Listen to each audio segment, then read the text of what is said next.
99% புறாக்க ஏன் சிக்கன் கடையை பார்த்தா தொலைஞ்சு ஓடுறாங்க.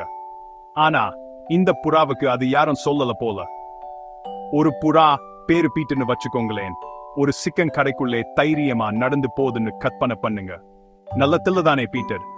கீழே கொஞ்சம் கொத்திட்டு மெனுவை பாக்குது. சத்தியமா சொல்லேன், ஒரு பக்கெட் சிக்கன் சாப்பிட ஆர்டர் பண்ற மாதிரி இருக்கு.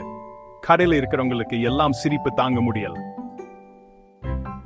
ஒருத்தர் சிரிச்சு சிரிச்சு கண்ணீர்ல அவருடைய கோஸ்லாவே தெரியல.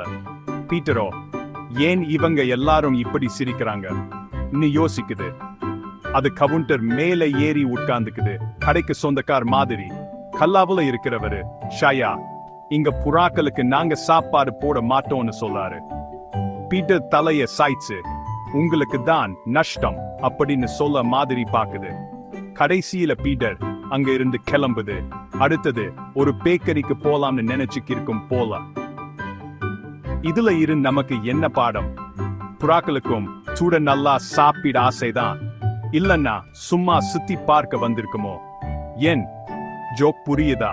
அடுத்த தடவை நீங்க சிக்கன் கடைக்கு போகும்போது கொஞ்சம் கவனிச்சு பாருங்க, எந்த புறா நண்பர் அங்க வந்து நிக்குதுன்னு யாருக்கு தெரியும்?